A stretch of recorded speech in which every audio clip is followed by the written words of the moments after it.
Good evening. Today, we will be discussing Akuapem Polo's incident in relation to child protection in Ghana, or child protection matters, which has brought in a new challenge for us as Ghanaians and also to all Ghanaian parents. Many Ghanaian parents are not aware of child protection laws and the rights of children.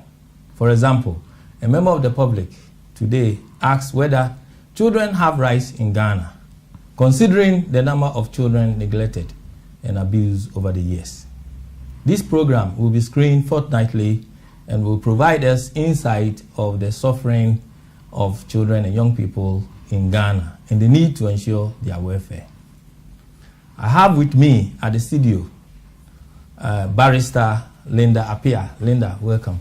Thank you. Thank you, Kofi.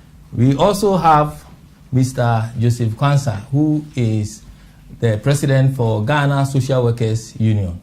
Joseph, welcome. Thank you, Kula. How was your journey coming? Well, manageable. Thank you. And also, we have Beatrice Asante, who is the North London chairperson for NDC UK and Ireland. Thank you. Thank you. And I'm grateful to be here this evening. And also, at some point, we'll be joined by Mr. Kwame Boateng, who is also organizer for MPP UK. We also have with us Mr. Bright Appiah, who is the executive director for Children Rights International in Ghana, and Paul Semer, who is the founder for Street Children Empowerment Foundation. Paul, can you hear me? Great. Thank you for having me on the show, and greetings to all your viewers and everyone in the studio. I understand Mr. Bright Appiah is also trying to log in and join us. So hopefully, are you there, Bright? I think he will be joining us at some point as time goes on. Producer, you were saying that you... Okay. We will start with you, Paul. Okay, great. Can you tell us about some of the child protection policies in Ghana based on the current surge of child abuse cases? Okay.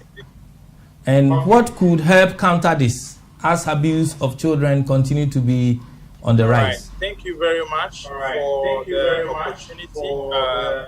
In Ghana, we have the Children's Act 560 1998 and its amendments, Act 937, the Children's Act itself, the regulation 1715. And when it comes to interstate succession, parent property rights, we have BNDC 111 and 112. When it still related to children, we have the Juvenile Justice Act 653. We have the Human Trafficking Children Act 694 of 2005. We have the Domestic Violence Act 732 of 2007. Then we have the Persons with Disability Act, which also includes children. Then we have an LI at the District Assembly level, which should also include the welfare of children. The Local Governance Act as well, which include the welfare of children. Now, when it comes to Ghana's legal and policy provisions for children protection, we have the Child and Family Welfare Policy, which is the mother policy which gives directions to how our social welfare, our ministries, that work with children should be guided by. We also have had under the health area, we have a national health insurance scheme, which should be providing exemption for registration of free health care for OVCs, or orphan vulnerable children. So all children who are vulnerable inclusive. We have the child health care, which is a policy that we have as well. Free maternal health care. Under education, we have the free compulsory basic education capitation grant to basic schools, free senior high school feeding program, Under livelihoods, we have cash grants support extremely poor households. LEAP. Then we have the district assembly common fund for persons with disability. So these are the basic laws that I can list. I'm sure that with your lawyer in the studio, there may be countless ones that they can add on that may help. Thank you. Well, Linda, you heard Paul. Do you have anything to say on that in terms of the child protection policies in Ghana based on the current surge of abuse, and what could help counter this as the abuse of children continue to be on the rise? Well, Paul's done very well in listing for us in an amazing fashion, I have to say, all of the laws that outline the rights of children. I think it's important to look at what those laws actually are and what do they mean. So it's we know the titles, we know the headings. What are the rights of children against discrimination, against abuse? And those are the sort of issues that I think we're discussing today. We're talking about discrimination, but especially about the abuse angle and what laws deal with abuse and abuse protection against children. Now, of course, the laws of Ghana stem from usually the PNDC laws. So once we had independence and then we've had the Fourth Republic, that's when everything was written down. Before that, it was convention. It was what we knew. It was our communities. It was how people decided that laws should be enacted or put in front of everybody so that the chieftaincy system could look at children, what was happening to children, and how to deal with problems. So it was dealt with in the home.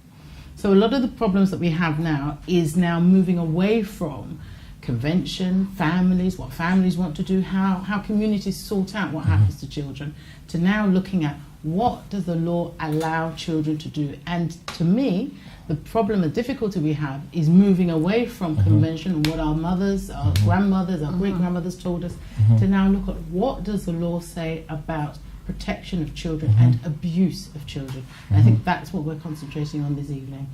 Thank you. I will refer you as Law Chief, and you will prefer that. Mr. Kwanzaa. Yeah. Thank you, Kofi. I think consistent with what the two speakers have said, there are exhaustive lists that have been given to us today.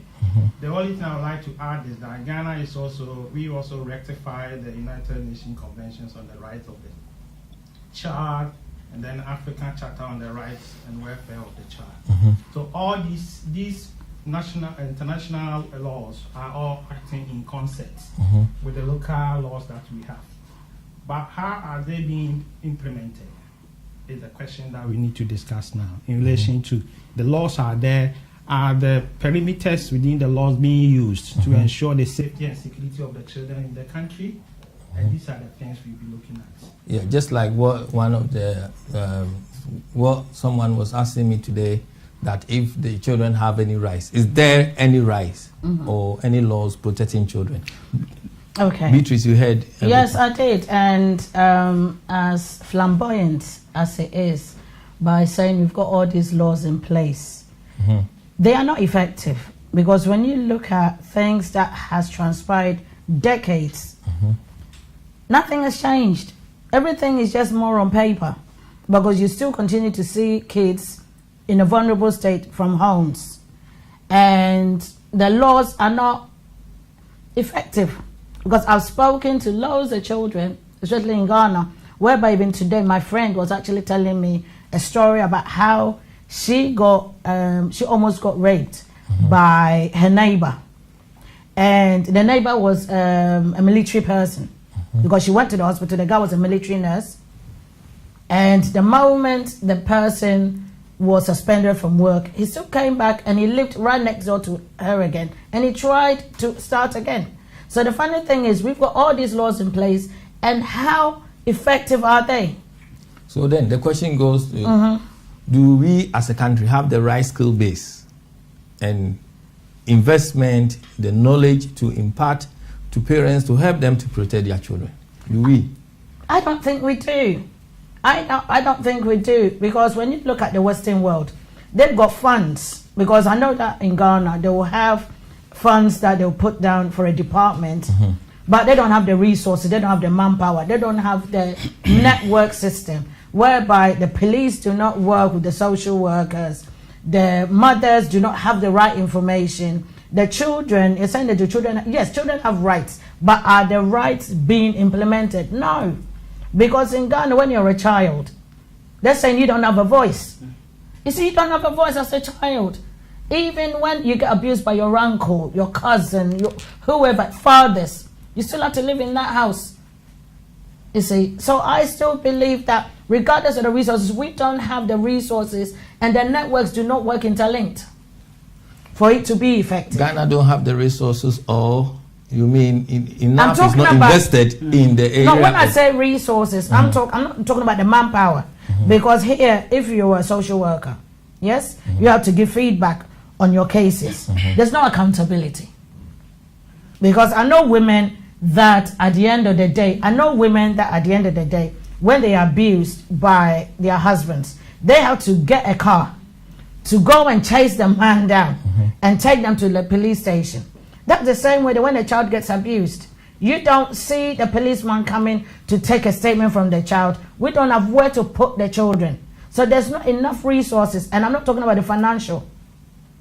I'm talking about, and then we don't, and our culture, I think our culture is broken down. Because I remember when, like, my mom used to talk about, like, your neighbor, they say you're my sister's keeper, that your neighbor saw you in the wrong place, they could pull you back. Now, we don't have that. We don't have that network of community unity. So I think that is one aspect of it too. Okay, thank you. If I may, I don't know if I may contribute to this part of the discussion.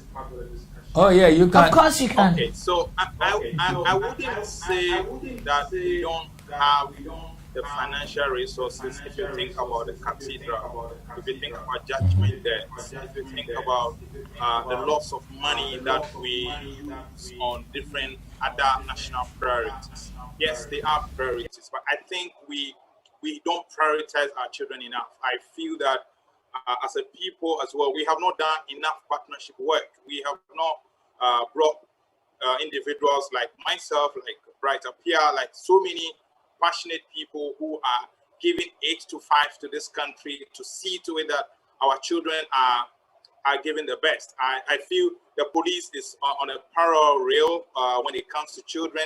The department itself is also on another parallel track going forward, and you don't see that partnership work. So in Ghana, the big thing that we are all calling for right now is all this partnership movement, partnership work movement, that we can all see that the resources really, what do we really need to take care of our children? What is the cost coming to?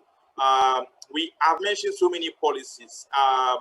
We all thought free SHS could not happen until someone said, yeah, you know what, I'm going to do this, and we are seeing that happen. Yes, it may have challenges, but right here, we have been able to see something that has happened. So I feel that it's a lack of will from the top to actually prioritize our children is what the issue would be, because trust me, our politicians are in charge of a lot of resources.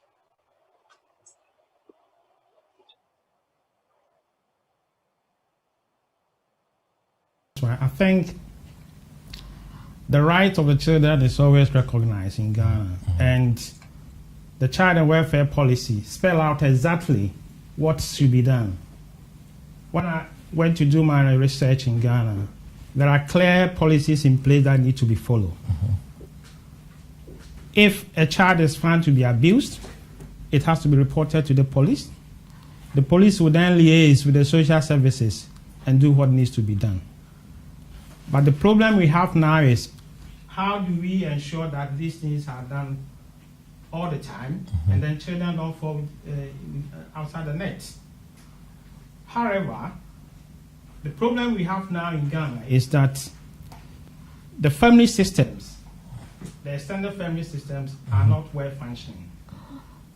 I remember when I was going to secondary school, I have to live with my grandmother. Later, I went to live with my uncle, and they helped me to get to where I am now. But these systems are breaking down. What needs to be done is that we try as much as possible to make sure that these systems come into light.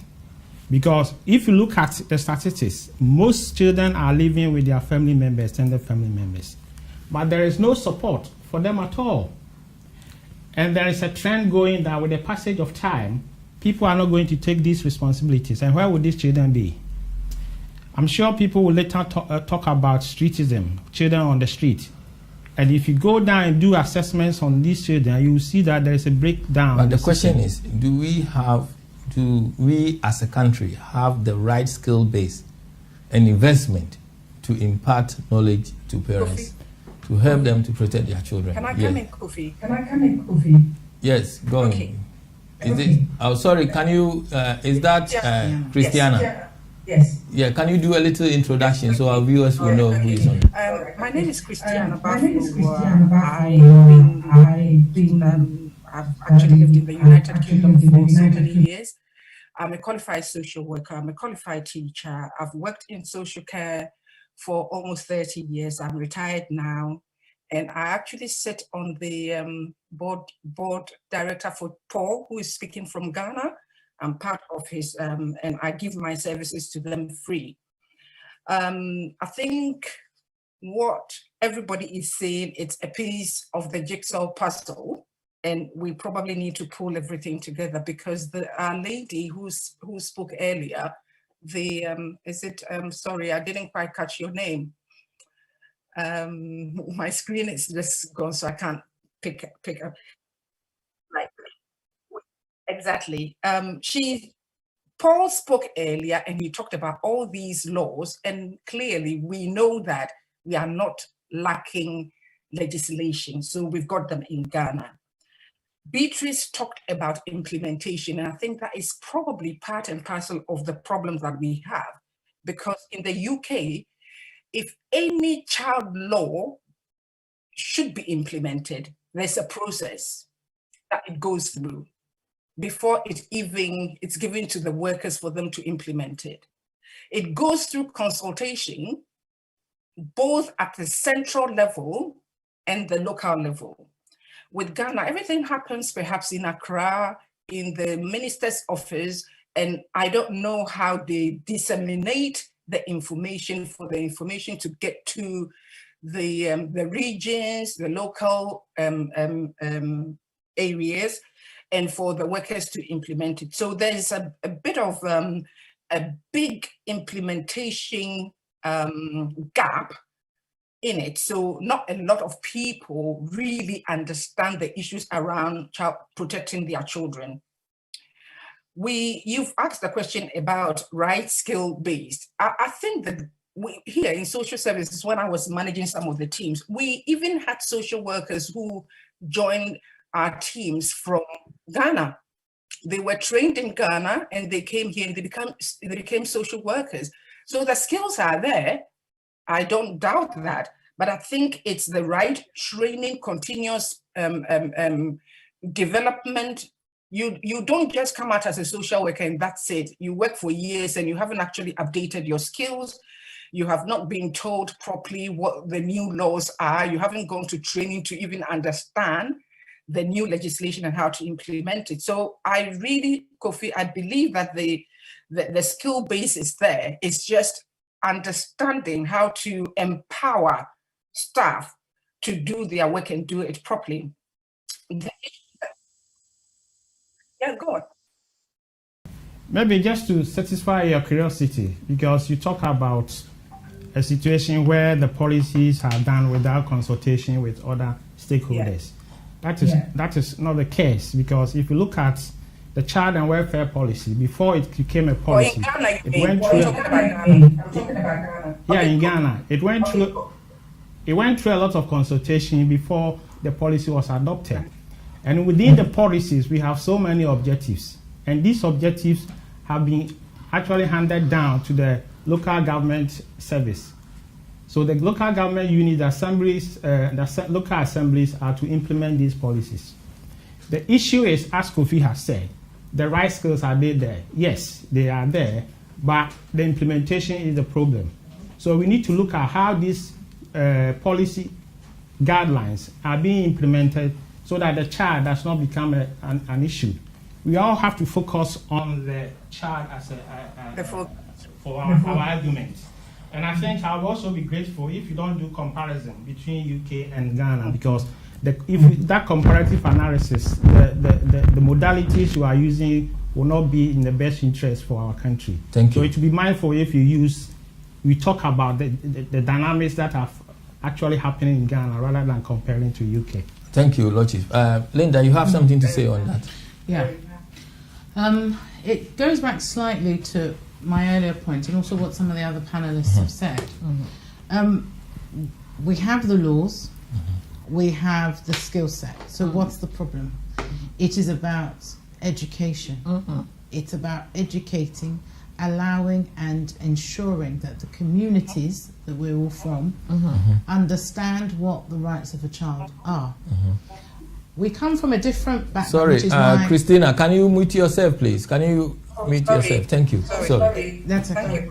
It comes back to one of the other points that was made earlier, that our laws come from, not only internationally, what we're told and what's imposed on us by international bodies, is what we hear as well that is the right thing to do, and what we know within ourselves. And once the laws come in, then people must understand what those laws are and understand what the rights of individuals, child or otherwise, are. Precisely. We don't know what those laws are. If I say the Children's Act in Ghana, people will say, well, what's that? We're talking about all communities. There are pockets where people will understand the laws, but there are a significant number of places where people don't even know what children's rights are. What are children's rights? Yes. It's about attitudes. What are people's attitudes to children? People's attitudes, to be frank, are not positive. Yes. Children keep quiet, sit in the corner, you don't know anything. That's what the rights of a child are, is just to barely just be here. Just exist. Until you become an adult. And even then, you realize that it takes a while to get to a certain position where people actually respect you.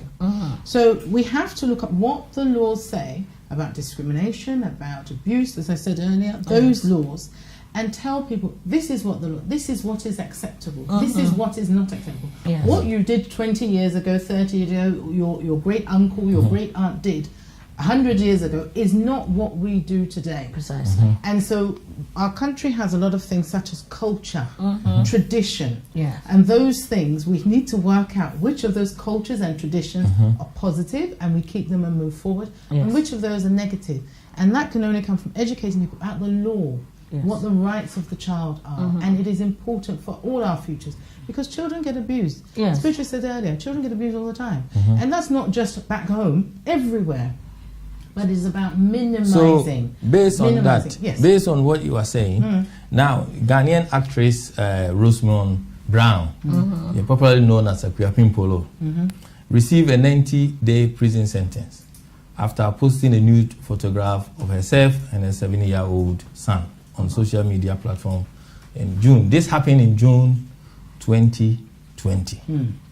Now, then it was later heard, the case was later heard in November 2020, where she was charged, she made a plea to guilty at the hearing on the 14th. So it went in November, it was there, she was not pleading guilty, but then in April, she pleaded guilty to this. Why did the process take so long to return to court? I mean, this incident happened. Most people, someone was asking me, they even thought that this was just happened. Yes. But this was last year. Yes. Why did the process take so long, Paul? Yes. Paul, are you there? I think we can start with. You are there, yeah. I am here. I think Bright would have done us a great manner if he was here himself. But following from the Ghanaian media, I can give what may have transpired from media reports, just like the report. So me have heard firsthand. I wasn't involved in it, but I mean, generally, I'm a paralegal here as well, so I have generally followed court proceedings, girls, boys, women who have been abused or denied their rights, trying to help them so they get justice. And generally, the court system here can be very slow. So you take a case to court. I'll give a typical example. A girl has been abused, and you need a medical report. Now, the Ghana have put in our laws that it's not, the child is not supposed to pay, but the doctor, the medical officials say they need money between 200 to 600 to make it to court before they can write that evidence, whether they found the girl actually having abused or not. So you have the police writing this document, which the law says should not be handled by even the victim or anyone else, by the police will hand it over to this girl, go to court and try to go to the hospital and try to get the results themselves. And the doctor will say, if you don't have the money, unfortunately, I cannot write this testimony for you to take to court. So this drags on.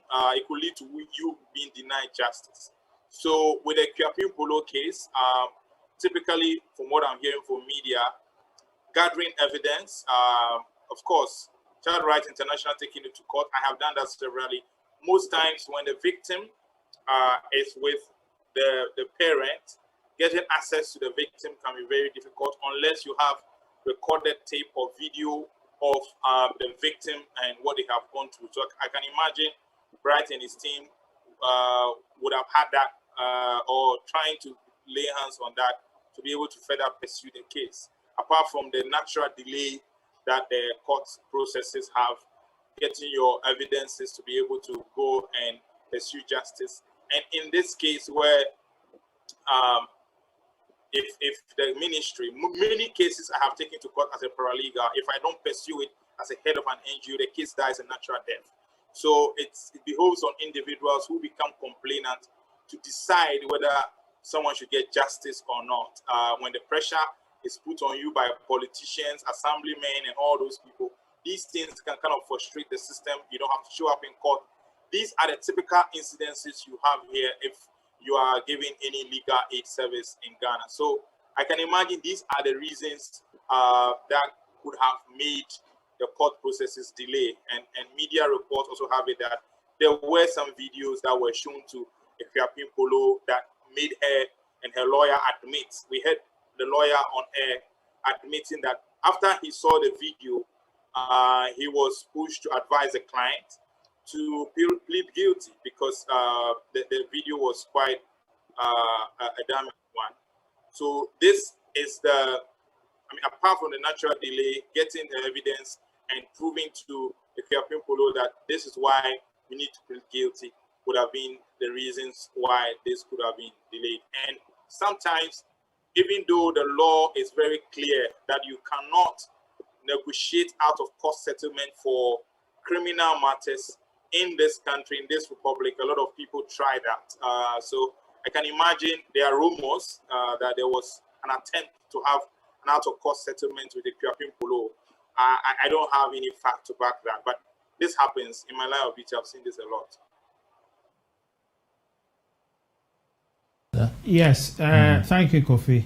I think just to clarify, in relation to the knowledge of the law, that's not the only weapon or panacea to child protection, because even in this country, there are a lot of people who don't know anything about the Children Act. It's only when you come into social services or you get an issue with that we begin to understand that there is a law there. So that's not a big issue. But in relation to what our gentleman has said, why did the process take so long? The process and just to satisfy my curiosity, what I would like to know is actually the criminal aspect has been there too. What about the social services? According to the Child and Family Welfare Policy, in a matter like this, the police will be involved, social services will be involved, an assessment has to be conducted. That is what we call This is all in Ghana? Yes, this is all so that our viewers will understand. This is basically all in Ghana. Okay. A matter like this, I assume that the case was reported to the police. The police alerted social services. There is a report they call social inquiry report. I would like to know when that report was done. Because that report will spell out exactly the issues with this lady, why she did that. Yes. Was she mentally stable at that particular point in time, or did she socially have it's just unfortunate that Bright is not here, because Bright is the one who actually take the case to court, and he was part of the program, but for some reason his team they said to me, oh, he's logging on. I'm not sure if he's experiencing login difficulties. Bright, let us hear from you. Yeah, so thank you for that. But like I said, the criminal aspect has been dealt with. What about the social aspect? Is the child still living with the lady? We don't know. That is a very big question. But part of what you're talking about in terms of these questions come back to yes, Sophie's original, precisely. in terms of why is it taking so long? Yes. All these steps need to be considered before you decide on how to deal with the person. If she had, for example, been arrested by the police, Yes. been taken to a court and had pleaded guilty immediately, then it would have been dealt with quicker. That was last year, June. Indeed, Yes. it would have been dealt with last year. I can't say June, but certainly last year. The reason why this whole thing drags on is because either the court is not ready, the paperwork with which to charge the person is not ready, the defendant needs more time and asks for more time because they've got to think about what they're going to do. Social services, if they're involved, they've got to get some evidence from the child, and they've got to be careful about how they get the evidence from the child. You can't just bulldoze in and say, all right, what did your mother do to you? But if you're going to do this properly and you care about the welfare of the child, you do sessions with the child. You put the child at ease so the child is able to talk freely. But then, is there a time scale that Ministry of Gender and Protection of Children are working on?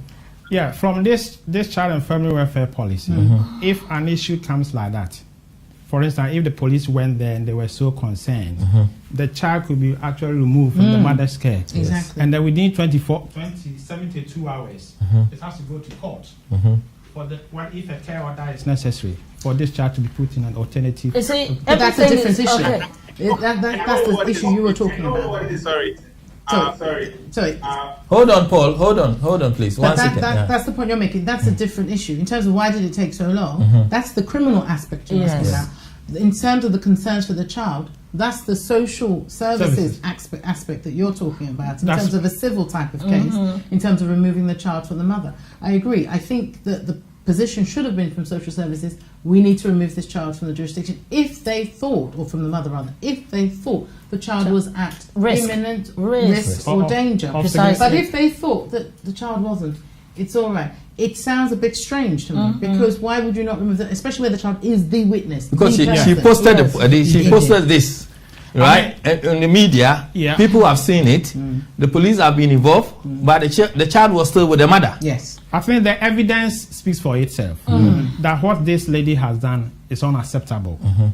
And the likelihood of putting this child at risk of significant harm is high. It's astronomical. Well, what we don't know to be able to for us to discuss in depth is what actually was done by the social services, and that's the key. What actually was done by Ministry of Gender and Protection of Children? Well, the Ministry of Gender, that's the umbrella, but within it, they have the rules and regulations that they have to follow. So it's not the problem with the ministry per se, the welfare, but then the department under it, are they doing their work? Okay, so then it goes back to what I'm saying is that means the system, they're not working in connection with each other. Because there's a break somewhere. Because in this country, the moment, you say we shouldn't compare, but we have to. In this country, if a child is taken, even when you go to a school and they're in the swimming pool or they're doing sports, they tell you not to take pictures. Do you understand me? So the moment the mother took that that picture of the child, immediately, and she posted it, that was supposed to show that the child was not safe. You see, because I was talking to a friend and I was saying, when you were younger, you were not allowed to wear short skirts. Even when you went out, there was a certain way that a woman at a child was supposed to dress at a certain era. So if you have a mother taking a nude picture of herself and a child, as you said, it borders onto a mental stuff. And then the moment they saw that, you're saying that the delay is based on the system not working, because if the police got in contact with the social worker was with the child, they would actually remove the child, speak to the child, say they'll make the child comfortable, then the law would take its step. But with me, I felt there was a bit of complacency, whereby she thought she could get away with it with her status because in Ghana, even a police... Is it a matter of getting away with it, or the system in terms of working in partnership? No, she thought it was going to be all the agencies not working. Because maybe Paul was also saying something. But the reason why I was saying was because sometimes the celebrities, she thought, oh, I'm a celebrity, quote. So if they take me to court, I'll be able to get away with it. Because when I heard this Paulo thing, seriously, I didn't know they were clapping Paulo. Seriously, my friend was laughing. I thought it was a club. I didn't realize it was a person. You see, and the thing is, we have put people even top people that they do stuff and they get away with it. So I think in her head, the reason why it took long was probably she was doing certain stuff behind the scenes. Because if you remember, Paul was saying that the videos ended up coming out whereby she had to now rescind what she was doing and admit that she was guilty. Okay. Can we hear what Paul was saying? So, And Christina, I would say that when you look at the actual system as it pertains here, just like Beatrice just admitted, the system doesn't exist. It doesn't exist. I am saying this on fact because I have dealt with a case where a father was having carnal knowledge with their own daughter. So when we came in as paralegals trying to process this case, the state didn't at any point come in to remove this girl. We had to go to Kumasi, travel from Accra to Kumasi, find the girl's mother, go rent for the girl's mother, take the girl and the mother through counseling so they could live together. Whilst we are pursuing the father through the court system, the extended family of this man is coming after me and my team and calling us all sorts of names. So the police, even the social welfare, at some point, our NGO have to transport them to go and prepare the social inquiry report. The police, like at every chain of the process, if you do not have money, if you don't have a civil society organization supporting the process, it dies a natural death. So it doesn't have anything to really do with you being influential or anything. Anybody can get away with crime once the system is porous and it's no partnership work. There's no priority as like this is important. Our children must get that like united partnership work. So the system is not there at all. Civil society here, we have to foot the bill, transport for social welfare, for social inquiry reports, jobs to officers. And I've said this to even the police regional office.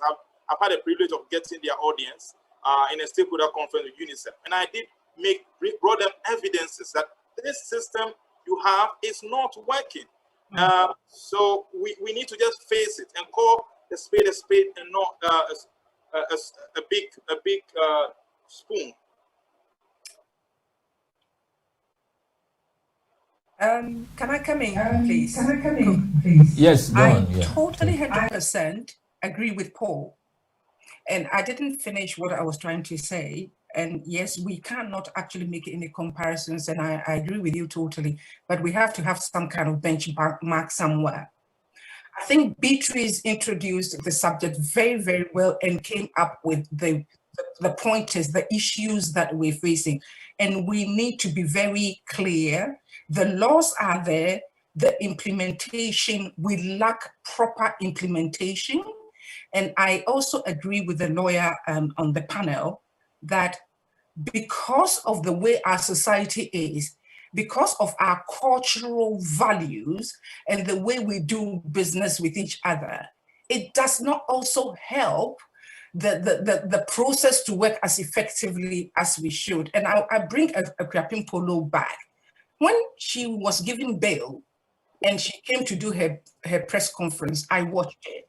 And I can't vouch for the fact that what she said was true or she was lying. But basically, she said she did not know that taking pictures with her nakedness and her son was wrong. And I'm not saying that she's right in saying that, but I've also heard so many things about other people in the community thinking, but what exactly did she do wrong? You see, so we've got some values in our society which are not really you know, it does not actually match what we want to do. You want to do one thing, you need to, if you want to implement a policy or a law, let's implement it, make sure that everybody in the society, you can't get everybody, and I agree that even here in the UK, not everybody understands the process. But how many people in Ghana understand that you do not take a picture with your child naked and then put it again, go to the extent of said, you know, upon the advice of her lawyer, she pleaded guilty. However, then the same person who pleaded guilty is saying that she did not know what she did was wrong. And then she also have actresses like Vanessa Jan, who are supporting her in a argument saying that, oh, they don't think that she did anything wrong. And a lot of Ghanaians are also doing that. I'm not even some are even bathing with their children. No. They are just giving excuses. No. And what? Yeah, I think. Sorry to come. I'll come in. I think that's a misunderstanding. I am comfortable and confident to say the mainstream Ghanaian knows. Yes. Posing naked with a picture with your naked child for the world to see is inappropriate. 100%. Yes. Okay? 100%. And that is regardless of any level of education. Precisely. Whether you've been outside Ghana or in Ghana, I don't accept that. What you have, and this is the problem, because the law can't come in all the time and fix people's mental state and how they think. What you have is people who are famous, some who are not famous, who are aspirational, okay? And they look at outside pressures, what's happening in the outside world, and take, for example, Cardi B. A lot of people know who Cardi B is. Precisely. A lot of people think Cardi B's videos. Yes. Okay? Inappropriate as they are. Precisely. And we Ghanaians, we're not from that background, we're not from that ilk. Yes. We haven't come so far to take the steps to get to where those types of people like Cardi B are, okay? And then instead what we do is we see that and think, okay, I'm going to take it up a notch. I'm going to take it up the next step. I'm going to do something as well that's going to be shocking, put my name out there, get people to see me. I want to be famous too. Precisely. And I honestly think that's where it comes from. Yeah. Yes. And so people start doing, without understanding that, hang on, is this legal? Is it lawful? Is it appropriate? And what's in the best interest of the child? Absolutely, bringing you back to exactly where you started this argument. What is in the best interest of the child? If she wants to pose naked, that's her business. We don't like, some people don't like that. Some people think that's inappropriate in itself. But adding the child to it, what does that do? What harm does that bring to the child? So you can have, like we've all said, you can have all the laws in place that we want. It is not even the law that needs to resolve this. Laws come from what people think is the right thing to do. So in this case, what is the right thing to do? And Linda, I agree with you. But Linda, I agree with Linda, I agree with Linda because as she said, taking a picture, a provocative picture of that nature with your child, I don't care what level of, because we're all parents sitting here. Yes. I've got 2 boys. They're older now. But I know that I wouldn't have taken that picture, even in the Western world, let alone. But because people are trying to become famous, they're doing it the wrong way. And by doing that, they're making excuses by saying that she didn't know. She knew because she wanted a reaction. And she got a reaction. But I don't think she was expecting a criminal reaction. Precisely. So she should go back and not say that she didn't know. So those who supported the argument on Polo's side to say that, oh, they don't think that she have done anything wrong. Lord Chief, what is your view? Okay, I mean, consistent with what my other members have said, I think this is absolutely commonsensical. You don't need a law to tell you that it's wrong to take a naked video with mine. Culture-wise, it's not accepted. Religious, not accepted. 100%. And tradition dies hard in our system. So for her to do that, and that's what I'm saying, it will be absolutely necessary if we need that a social inquiry report was done to actually assess this lady mentally, psychologically, and where she is. Because for her to say that she didn't know that it was wrong is something that is beyond for me to understand this. So for what people are saying, I mean, the question will be that, I mean, we need, if even here you were to make such a comment, people will begin to assess your state of mind. Is that Vanessa Jan? Yes. Yeah. So for Vanessa Jan to say that it's wrong, she needs some sort of assessment because she can't condone. Polo did nothing wrong. It's absolutely unacceptable for her to do that.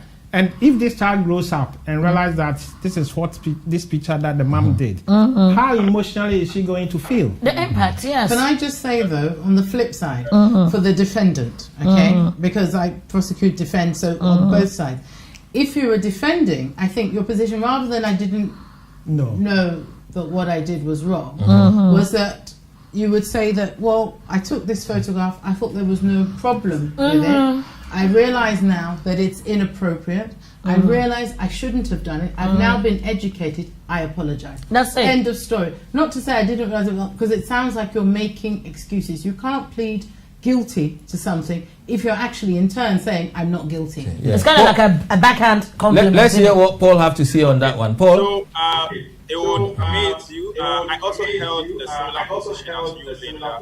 Yesterday I held a domestic violence workshop for the parents of the children I work with, and thanks to Equiapim Polo, social protection issues is a discussion on this platform today.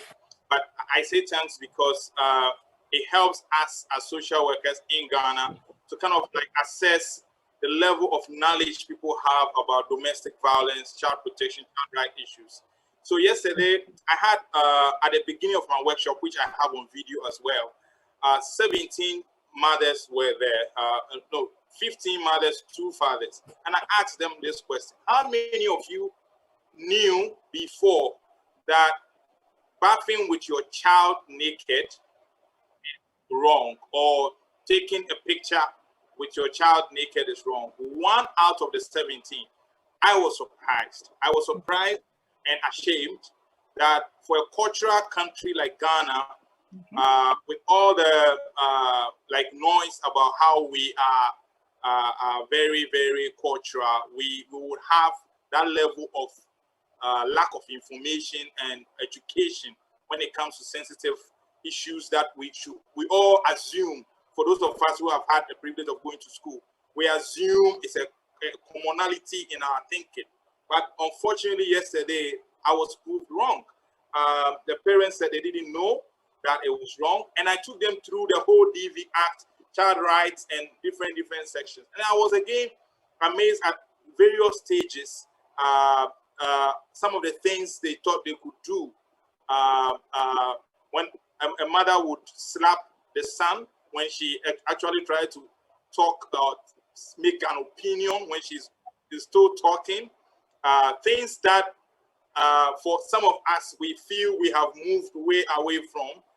But on the grassroots, on the grounds, people lack that basic education. So I took it that we need to get out there on the streets. We need to bring people, parenting. In the rest of the world, you are taught to be a parent. Here, parenting happens to us. There is no institution to go to. There's nowhere to go to. There's no counseling centers in this country. Your pastor may talk about your marriage when it's at the verge of really, really crashing down. But as in having parenting crisis, where do you go? You and your son, your daughter are having crisis. And as a parent, you don't know where to turn to. These institutions are not here in this country. So I want us to use this to highlight whose responsibility. We have the family welfare policy and all of that. Whose responsibility is it? And how can these people see that the civil society groups like yourselves and we here are not interested in just bashing people, but we are interested in how we can work together to educate people, bring people to the understanding of what child rights are. So when they understand it, we don't fight. We don't wait for people to commit crimes and say we want to charge them to set examples, but we rather would do the honorable thing of rather being proactive in teaching people before they go into such areas. So this will be my comment on this issue. Yeah. Can I just chip in a word, please?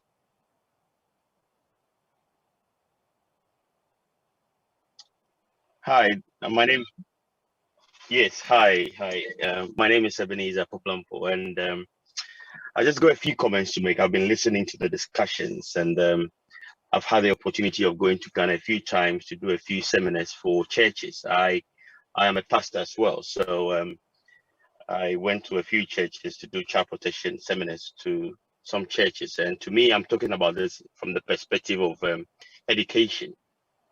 I think a few comments have been raised on this platform, and I see that part of the problem is education. I mean, question in those seminars when I've asked about what churches are doing in Ghana to safeguard children in the church, I was very surprised at the response. So some of the people I spoke to, the pastors, the leaders of the churches, they were a bit surprised that I was even talking about policies and procedures and safeguarding and all that. And some of the people that are working with these children or supporting these children in the churches, in terms of police checks and this country, when you work in the church, you need to have a CRB checks and all these things done. There wasn't anything like that. People who have got criminal backgrounds and all that were handling or working with these children in the church setting. So to me, it's about education. As some of the program we are doing now, it's very important or it's very good. But then I think we need to focus on how can we make a change. We are all able to make some changes in the very sectors that we come from. I went there to do this piece of work. I couldn't obviously do much. It was only a few churches that I was able to visit to do these sessions. When you talk about child protection, emotional abuse, and all these things, they have no clue, So there's a need there. And I hope that one day there will be an opportunity for the Ghanaian Social Work Association in the UK and other agencies to be able to go down there and educate our people, because that is one of the things that I think would help Ghana to move forward. Secondly, when I went to Ghana as well, I happened to visit some of the social work department because I'm also a social worker.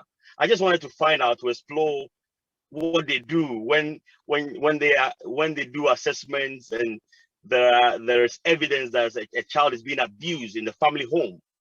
What is the structure? We've talked about working together and all that. I found out from my research that more or less the agencies are not communicating. They're not working together. The social worker I spoke to had to intervene in the family situation. A child was removed. And I asked her, where are you taking this? I said, there's nowhere. And then she said to me, that is why it's difficult to even intervene in some of these matters. You see, because I have removed the child from home. Clearly, there's an abuse. The child was living in a DV environment and all that. A social worker has gone in to assess and remove. Where do they take the children to? In this country, you might do fostering arrangement and all this stuff, which I'm sure Lord Chief may have a very robust knowledge on. But she told me that you are removing a child. Yes, you know the risk is there. Where do you take that child? So these are practical issues, which I think that we need to focus on, and obviously get our leaders and our politicians to be part assessment frameworks. Assessing foster carers. Even though we've talked about culture and family systems, we can strengthen them. We can do a lot. Is it kinship arrangement and all that, and put.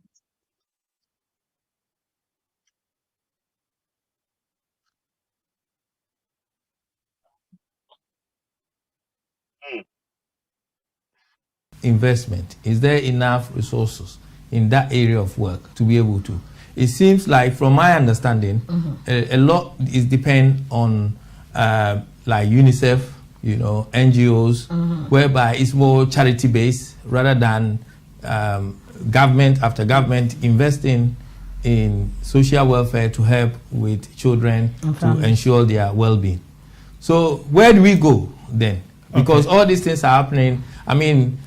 Today I was talking to someone who was telling me that they wanted to know. He said, you are doing a program like this, and they want to know, leading a blind person, a mother or a father, where their son or their child is holding their stake for them, leading them to work, to beg for money. Yes. Now this child is deprived of going to school, a lot of things, their basic care needs, and sometimes they have to work all day. Who is abusing who? Is the father or the mother of the blind person neglecting their children in this way? Are they abusing the child? Okay. Lord Chief. Yes.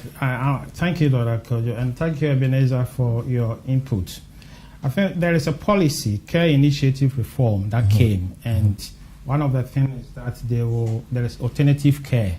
So they've started doing assessing foster carers to be able to care for issues like what Ebenezer has raised. But then who is funding it? The funding comes from the government by but there have been some difficulties with finances, and that has been an issue.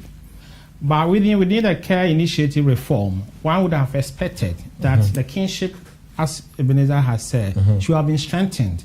But there's no provision for that. And in my research that I'm doing, you could see that the extended family system is the key to all these family placements. But it's not being strengthened. If that had been strengthened, I could tell you that, Ebenezer, this child they could have easily liaised with one of the family members. But that is one case in isolation. Now, let's look at it. Street children. There are a number of children in various cities in Ghana sleeping rough. Is unbelievable. I mean, you've seen it, Linda. You've seen it yourself, Lordship. You've seen it. And maybe Paul can also tell us about street children. Okay, that is massive. And how do we address this issue? We need a holistic view. For instance, people will say, why the child is on the street? That's a good comment. But have we assessed the socioeconomic factors that have led to this child going on the street? We don't know. Lack of jobs, which we all know. Parents are struggling to put food on the table. So a child has no objective. I mean, I remember when I was young, we need to go for shoe shine to be able to survive. All these things are going on. I mean, you might not understand shoe shine. That's in Ghana, where you go and do you know shoe shine? What shoe shine? Oh, shoe shine. I know that there are people that polishes your shoes. Yeah. But at the end of the day, it's grown-ups that do it. Where maybe they might have their own shops and do it. But as a child, then you go with your boss and then you go around polishing people's shoes to get money. I've seen children. Children have been doing that. Why? Because there are issues. So in order for us to address these presenting concerns as we are talking about, we need a holistic view for a holistic solution. Other than that, we will still be in the same situation. Government have come and gone. I mean, President Rawlings came, issues were there. President John Mahama came, the issues are there. Nana Akufo-Addo is here, the issues are still there. So it means that there is a gap. And how do we fill this gap? That is what we need to address now. You see, I think to me, it still comes back to the start point of education. And implementation. And implementation indeed. Because if we keep talking about it, that's positive. The fact that these cases come up are negative in the sense we don't want children to go through this, but it is positive because it means it brings it to the fore so that we have to discuss it. We have to look at what laws do we have? Are they enough? Are they sufficient? Okay, the laws are sufficient. Which are the institutions or organs of government that are supposed to implement these laws or ensure these laws are followed by the citizens? Where they don't know, we need to have education. So as you have all been saying, NGOs, these non-government organizations that are trying to educate, they're trying as much as they can. The problem is the problem's huge. Ghana in isolation as a country by itself, we don't just have child issues as the issues in our country. We have lots, so it's a question of prioritization. But we have to understand that we have to prioritize children's rights along with a lot of other things. Because the children are the ones who grow up to be adults. 100%. They're the ones who also breed and have other children. So what are we doing to ensure that they are kept in a safe and comfortable and happy environment in order to bring up the next generation? Because it impacts on everything in the country. It impacts on all social issues in your country. It impacts on your politics. It has implications on economics. It has implications on how people treat each other as nationals. So it's highly, highly, highly important that in Ghana, people understand that these are the laws and procedures in place, and we need to be able to say to each other, but look, these are the laws, these are the regulations, these are what must be followed by Ghanaian nationals. And we can only do that by educating each other and using these NGOs, using government where we can, pushing government. Are we interested? Is this a topic that interests people? I don't know if it is. I'm surprised and shocked and frankly disappointed that Paul, having done a workshop, found that a lot of people couldn't understand what was inappropriate. Precisely. For me, I think that's flawed me completely, because I just think, as has already been said, common sense. What is common sense? Law is based on common sense. Yes. What is right? What is wrong? And if we don't even have a consensus over what is right and wrong, then we have a lot of work to do. And you know when you said that, sorry Kofi, can I chip in? Yeah, go on. Okay, you know when you said that, that means that we have a very poor mindset in Ghana. If at this present moment social workers, when they pick up a child, they've got nowhere to take the child. Because I believe that every government, when it comes, has to have funding to put in a department, whereby, regardless of it being a priority or not, at least it has to start from 10% to go up to 20%. Because now you see more children. The other day I was telling somebody, you see kids scared of the rain than they are of seeing a car. Because when you are in a taxi and you're on the high street, you see a kid coming towards you just to sell something to you. You see, when that child is supposed to be in school. So if the kids are not being educated, the family is not being educated, then the fabric of our society is seriously flawed and crumbling. Because as you said, they're going to be the future of the country.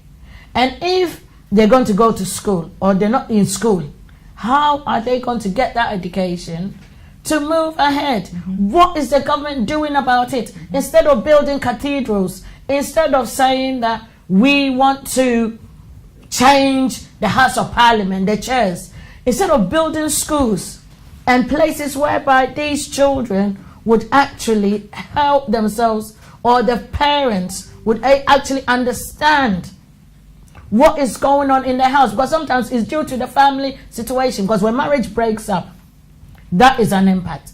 You see, these are all the stuff, and that's part of education. How do we change the narrative? Because mine is, talking about it is fantastic, but how do we move forward? How do we keep it moving to change? Okay, can I comment on that? Yes, one government, or I'm talking about across. Across. Across. Yes. Because so far, that's why I keep saying that. I didn't choose to be black, but I chose a party. But the fact that I have chosen a party doesn't mean if something is not right. Because when I'm seeing kids sleeping on the street or sleeping in front of shops at night, being vulnerable, or pregnant women having children on their backs, holding one child and selling stuff in the market, that is outrageous. Disability children with disability, yes, crawling in the street. Yes. I think that really touched a lot of people. Yes. And or these kids that in markets, when you go and Kayayo, those little girls. I remember there was one that was beaten. I remember I went to Ghana 2 years ago, and there was this girl that she had a black eye, and apparently she had come and she had got some monies, and the beaten took the monies. And that day was a good day for her because I gave her 50 Ghana. And I remember she was surprised because I remember my niece saying that she'd never seen 50 Ghana. And she was thinking, is it for me? And I'm thinking, of course it's for you. Okay, thank you. I can answer positive. Go on.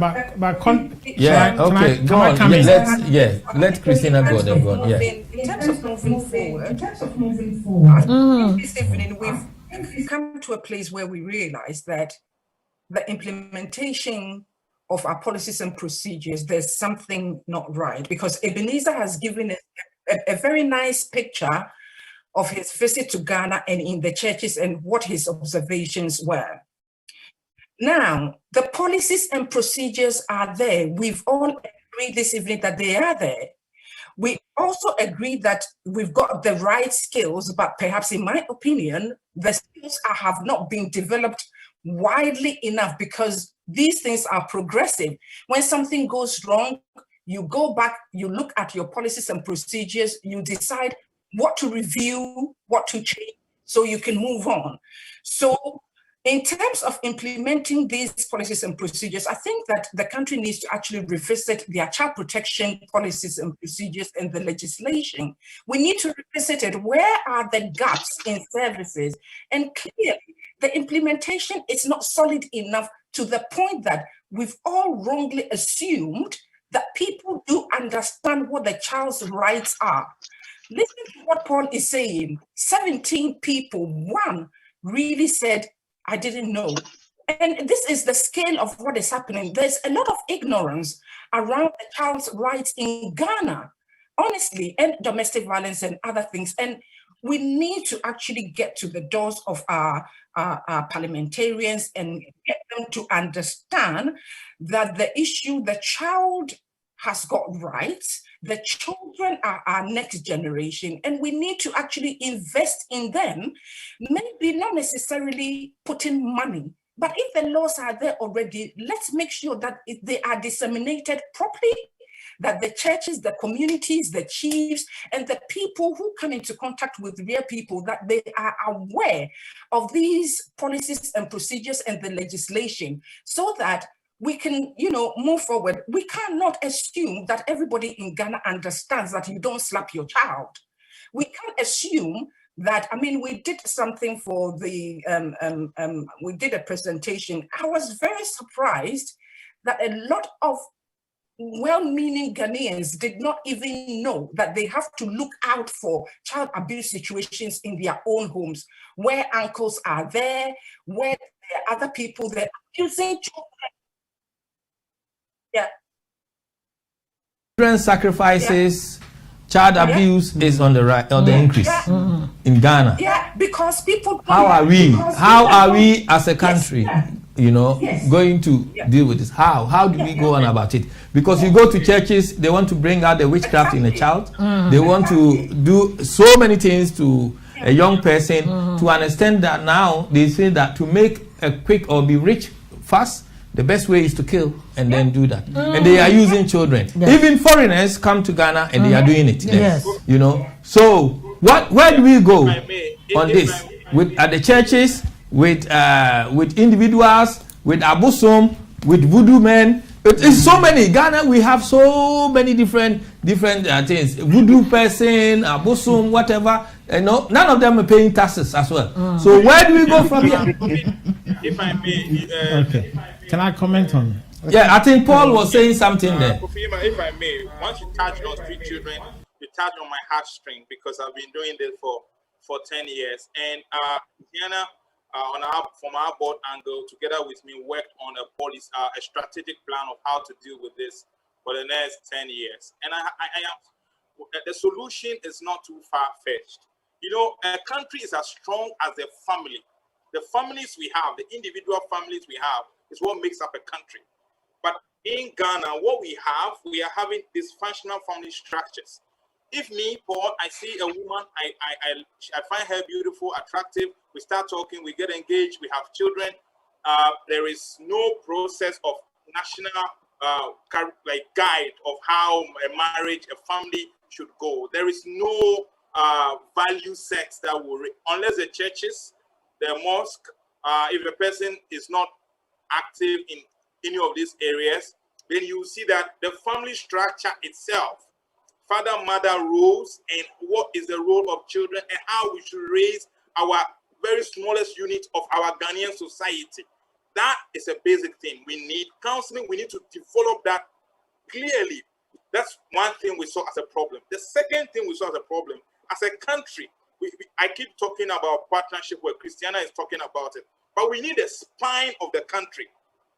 From the economics, from the politics, from the religious, from the health, from the educational point of view, we must have a spine. If I am not employed, if I don't have good jobs and all of that, what is that social safety net that can shield me and my family in times where I do not have it? The frustrations that could pass on onto the family. How do we, if a child is struggling in a home, a mother is struggling in a home, or even having mental health issues, how can we make sure that we have a spine so the politicians, the pastors, the health officials all need to contribute to this? And that is what we actually call a republic, really. If you say a republic, you have a spine that is taking care of its citizens. And the earlier we wake up and build that spine, the better we can have social protection and limit the numbers of children coming on the streets. Then when you come to the last point, which is very obvious that everybody points to, no jobs and poverty, I would say it's the item on the last portion of when we did our analysis. Dysfunctional family structures is number one. Let's deal with the unit of the family. People don't know about child rights. People don't know what they can do and they cannot do. They don't know how to raise their children. Let's deal with that.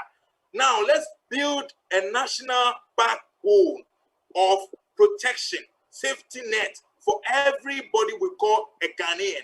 Then let's come to how we can solve the uneven wealth distribution, the poverty, and the dealing of all of that. Once we have these three major things, we would limit the numbers of children coming on the street. Because if a child is on the street, for example, If I, as a social worker working with Street Children Empowerment Foundation, if I pick the phone and I call the social welfare office, even if the child is coming from Katale Zabzugu, they can put the child on a Metro Mass bus. A social welfare officer there can receive that child at the station.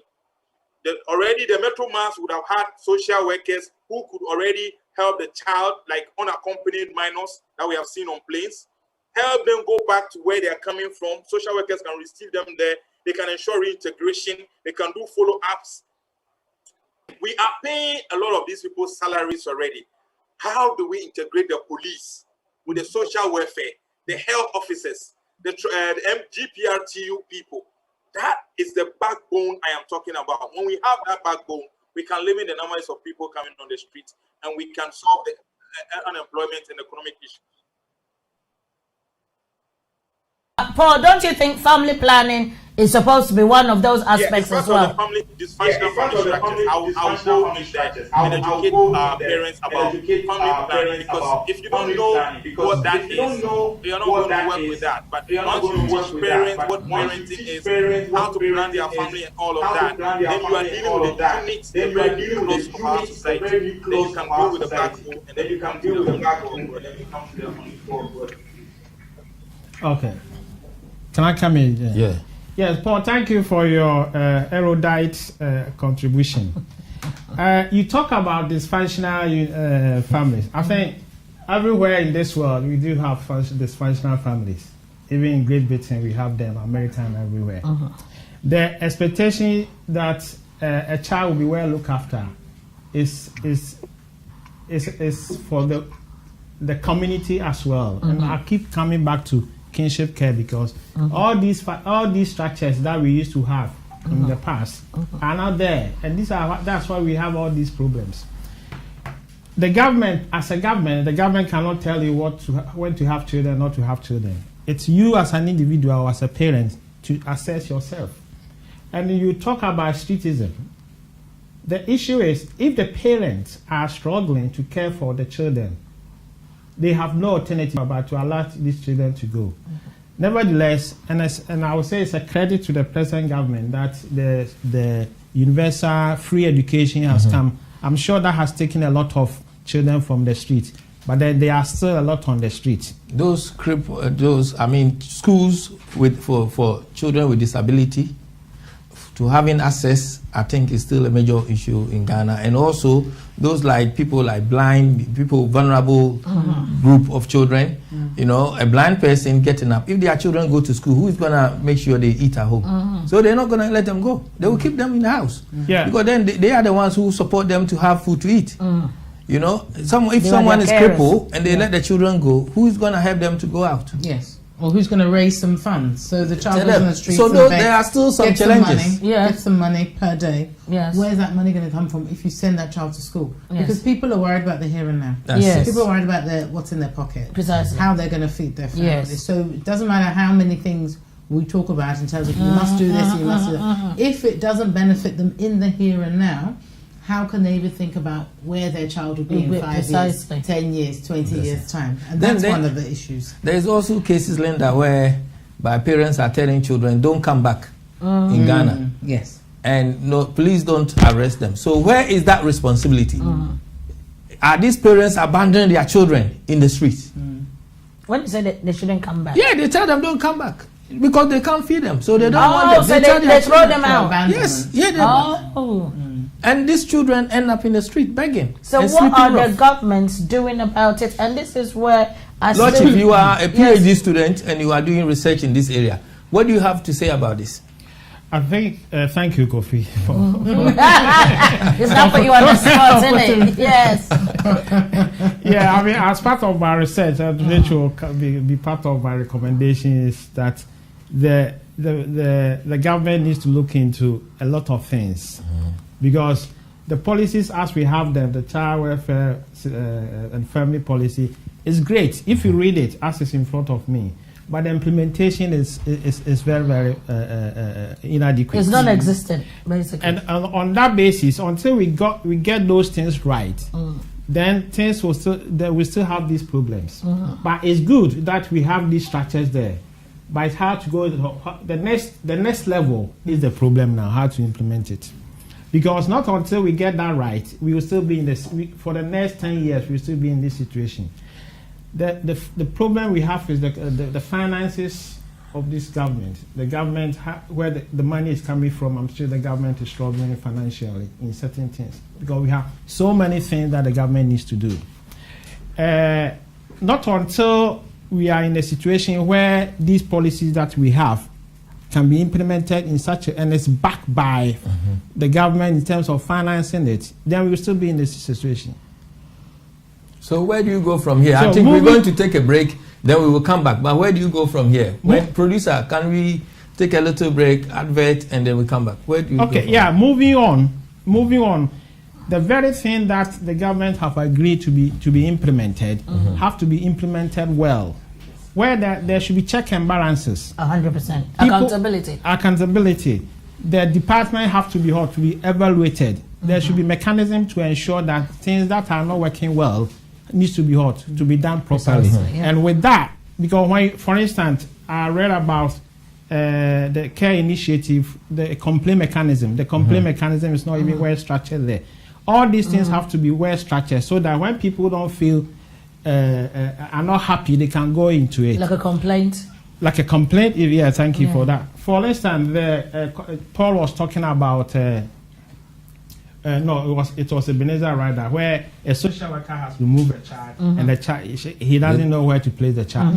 But then I will question the skill of that social worker. That's it. Because before you can remove a child from the parent, you should have done your assessment to determine the next. We will let you continue. Just remove a child and then you say that we will be back. We will be back soon. Okay. We will be back soon. Yes, we will be back shortly, very soon. Yeah, take a little break and we'll be back. Thank you. World Remit is here for you, so you can be there for them.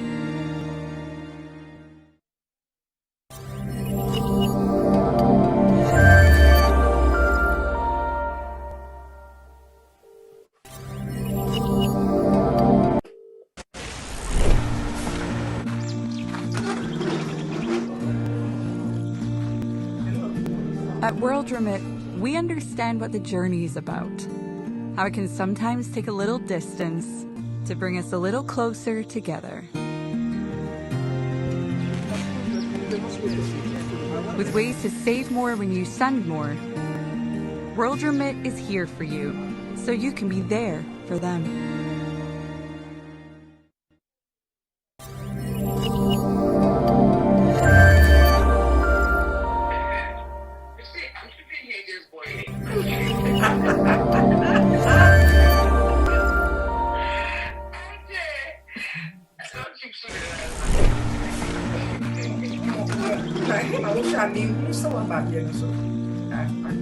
At World Remit, we understand what the journey is about, how it can sometimes take a little distance to bring us a little closer together. With ways to save more when you send more, World Remit is here for you, so you can be there for them.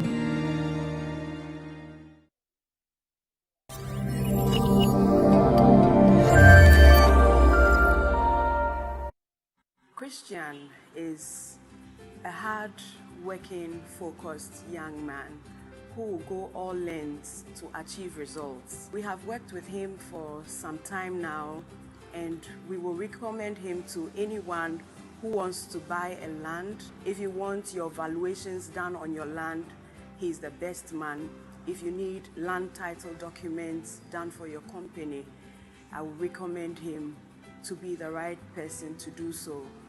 In the near future, if I want to buy a land again, I will go for Christian, and I recommend you to do same.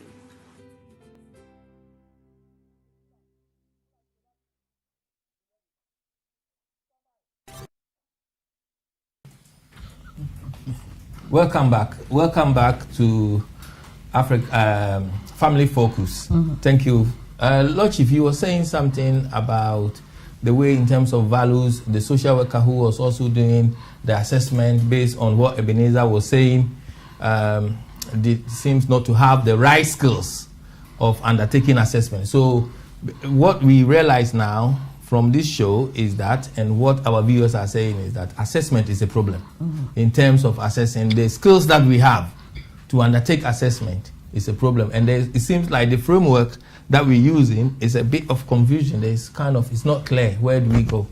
Okay, thank you, Kofi. Yes, like I was saying that our question, the integrity and the capability of this social worker, because under no ground would you remove a child without knowing, are you going to go home with this child? Which is not ethically. But it happens a lot. It happens a lot. Ghana, for example, you will catch an armed robber. They will take him to the police station. Then the family will say they don't want him. Police don't have anywhere to place this armed robber. So they will leave him in the street. Yes. And he will walk away. And the next thing you know, he go to another house and do it. Of course, because now he's homeless as well. He's homeless. I mean, I just want our viewers to know that we will be having a program next week, and we'll be talking about a number of issues. We will have Legon social workers here, School of Social Workers here with us, and also Minister of Gender and Protection. They couldn't make it today. For some reason, Bright Apia could not join us. I don't know why, but the team saying that he's supposed to be online, but he's not here with us. So hopefully we'll have him. Okay. Yes, there's a lot of challenges. Yeah, which is not acceptable. I think you cannot have, if somebody has committed a crime and then the police will arrest him and then release him. That's the barrister might have this why he was released. But focusing on what we are doing now, if in UK, my capacity as a social worker, before you can remove a child, there are so many processes. We cannot compare anyway, but briefly, before you can remove a child, there should be what we call Section 20 of the Children Act 1989. That has to be signed by the parent for temporary to accommodate this child, to do some work with the parent. If it doesn't work, then we have to move to proceedings. But is it not what the Ghanaians are saying? Don't bring the laws from the UK to Ghana. No, I'm just giving you an instance. I'm just giving you an instance. So it's not just taking the law from UK, but there's a common sense here that in your capacity as a social worker, you go into a family, there is an issue, the child cannot live with the family. You remove the child, you don't know where the child is going, you are taking the child to. I will question the integrity of that social worker. I think, but, okay, go so, yeah, if I may finish, thank you. Yes. But the issue is, I know the care initiative has brought about this foster carers, which is in the process. But under no circumstance would you remove a child, not knowing whether you are picking the child. That is not acceptable, because the law will not even the situation will not even demand that you do that. My question is, we have child labor. We will ask producer to show some videos. We have children selling in the street. They're working for either people. They've been used as maids working for people. They've been brought in by in the villages. They just bring them in, and then people use them. No, some use them. They have a number of children that they work for them. As child laborers. In cases like this where children are being used this way, what do we do? Well, these are our future. These children are our future. 100%. I will start with you, Beatrice. What do we do with this child labor going on? And it's going on everywhere. One parent was saying to me, if they don't send them out, how are they going to eat? Okay, so before you go to that, Honorable said that how the social worker, before taking the child, the person, it depends on the urgency of what the issue was that made that social worker take the child away from the home. Because sometimes it could be that they've beaten their kid to a pulp. It could be that the dad is abusing the child. It could be so many factors. Because I don't think somebody would just You want me to give you one factor in Ghana? What's that? Which is very sad. What's that? A mother who met a new partner. Oh yes. Decide that they will tell them they don't have children, and then send them away to their family or somewhere. Yes. Then the children also not being fed there, decide to come back to the mother. Then they just beat them. So the social worker now has no cause but to take that person. Now you're asking the question of how we're going to change, because the thing what you just asked is more to do with the narrative, how we change it. It still goes back to the process whereby when we have good foundations of organizations, whereby that's in this country we've got when you've got the social worker, you've got the police working, you've got other institutions working with each other. So unless the government pumps money into that department, because when you were talking to Paul was saying that because there's not funding or they don't have monies to cater for that, how do we, because if we don't have the right homes to take them, because we've got foster homes in this country, we cannot compare, but we can take the template of what is being done from other countries and see how best we can do it. Because and when we say that, the reason why I say that we are cowering out is when ministers want to buy big cars or take their kids abroad or do stuff, they see that something is working in another country. That's the reason why they take their kid out and take them somewhere else. So how come most of these ministers have studied abroad? So you cannot sit there and we cannot sit there and say that, oh, what is being done in the Western world, we cannot apply. We can't apply. We might not get exact results, but we can have a step forward. Because if we do not have good schools for these kids to go, as I've initially said, if we do not got good health care, good mental well-being, good nutrition, how can the families coexist? And when I asked Paul about family planning, I think he misunderstood what I meant by family plan. I was talking about kids getting pregnant or family getting pregnant and not being able to understand that they can take contraceptives or do stuff. Because when you have a child... We have a queer CJ said, yes, please, you may be surprised. A social worker is ready to help, but no infrastructure and workforce available. The social system in Ghana is very poor. This is what we are saying. So the government, what is any government doing about it? Because that's why I keep saying that we are not just attacking a specific government.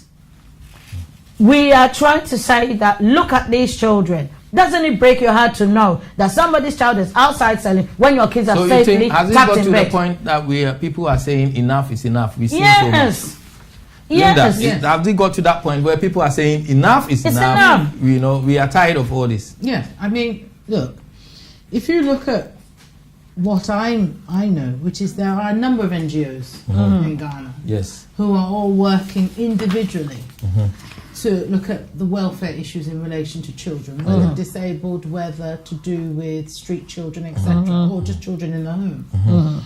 Then government is doing what it can. Yes, there are problems, but doing some things in order to try and ensure the welfare of the children is a consideration. Although some jurisdictions, some other countries talk about it being a paramount or primary consideration of the welfare of the child. Yeah? We need from government first to understand that children are our primary concern. Precisely. Not an afterthought, not something we do later, but internationally, UN conventions, etc., all tell you that the interests of the child are a primary consideration. So if you are raising a family, what is the primary concern for your child? Yes. Not for you. Yes, you, the parent. But do parents think of these things in Ghana? Of course not. So we have to educate them. But then you need governments to lead on these things. Yes. We need the NGOs and government, in my view, to come together to have some sort of building blocks in order to understand. All these examples we're getting from they have been working NGOs together over the years since independence. They've been working separately. Clearly not effectively. Precisely. If a person like Ebenezer is going to Ghana and then getting some information, what's happening with that information? When Paul is getting some information from Ghana in terms of the organisation that he's running, what happens to that information? Yes. How is that collectively being put together to give government the information it needs to tell government, look, this is what's happening to our kids. 4 NGOs in this area have this problem, have seen these issues for our children. So therefore, what are you doing in order to ensure that our children are able to have a voice? Because the parents as well, yes, there are some parents who are educated. I don't mean formally educated, educated in ways of understanding that their children are people within their family structure. And those parents helping each other to understand. If you see another parent doing something wrong, remonstrating with their child in a way it's inappropriate, people need to take a step forward and actually talk, actually say things. Sometimes people always put each other down. That's one other thing. You're too nerdy, you think you know too much, it's none of your business, whatever. We need to be our neighbour's keeper. Precisely. That part of Ghanaian society, I have to say, is a fantastic part of Ghanaian society. Not the nosy part, but the part that says, No, I need to know. I need to help you. I need to support you. Yes. I need to be there for you. Making child protection everyone's business. Thank you. So when you see a child on the street, make inquiries. Precisely. Ask them. Ask. Oh, so where do you live? Have you been to this organization? But people will tell you to mind your own business. That's precisely the problem. Exactly. Okay. That's what they will tell you. They will tell you to mind your own business. I think someone's Lordship, trying to hold on. Yeah, go on, Christina. Hold on. We can't Yes, please, go on. point as a nation where we are telling people to mind their own business because you gave birth to a child who lives in a society. In this country, if you abuse your child and the police gets involved, we can take your parental responsibility from you. You do not continue to actually be the parent of the child, right? And you as social workers are aware of it.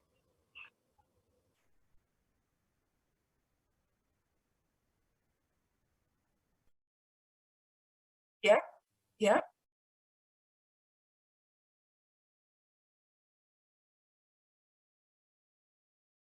Yeah, yeah, yeah.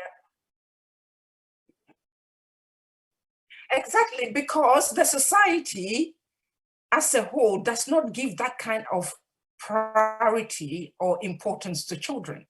Let me give you a typical example. We've got children's legislation and policies in this country and I think Joseph quoted the Children's Act 89. We've been working with that policy for a very long time. There were changes to the policy or the legislation until Victoria Clembier was murdered and then baby Pete subsequently. As soon as that happened, the legislation changed. So in 2004, the government said, we have a national agenda for all children in this nation, and that is every child matters. Whether it's your child or it's not your child, every child matters. And as you rightly said, children are everybody's business. So when we were implementing the Children's Act 2004, I was very instrumental in the implementation from central government to local government. And everybody hands on deck. It wasn't just social services or social workers who were implementing Children's Act 2004. The police they had an obligation and responsibility to be part of it. Social care themselves were part of it. Schools were part of it. NGOs were part of it. Even people who are working in our national parks were trained because they see people bringing children to parks. And so it was everybody's business. Every child in the UK matters, regardless of who is your father or your mother, because let's face it, these issues are happening. We are thinking it's only happening in poverty-ridden areas in Ghana. No, there will be homes, rich homes, where children will be also being abused emotionally, physically, sexually.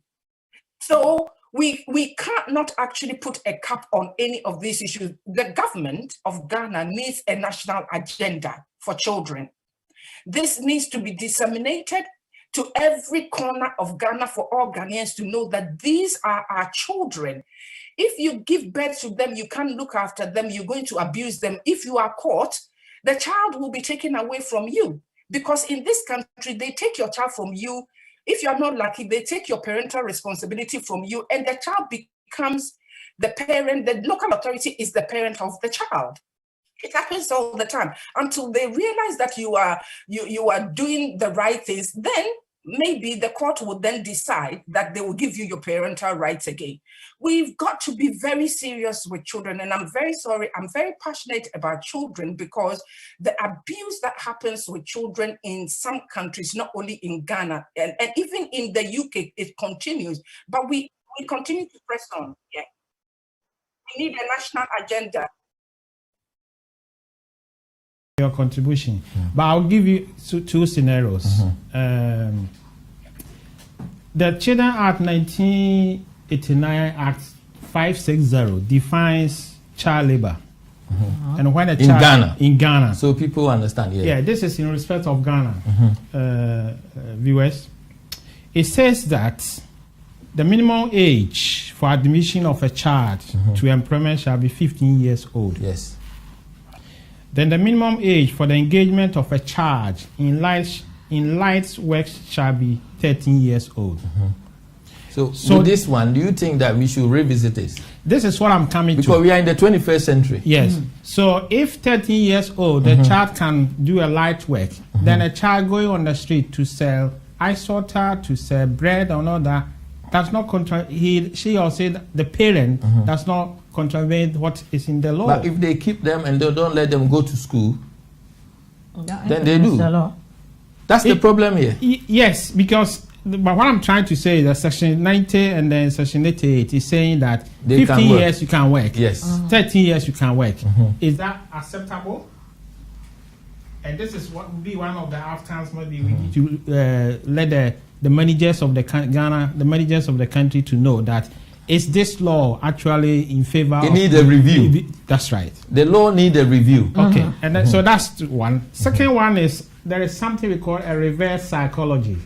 Somebody he did his PhD in Ghana, and what he found was that when he went there, the parents were actually happy for the children to go into care, but the resources are not there.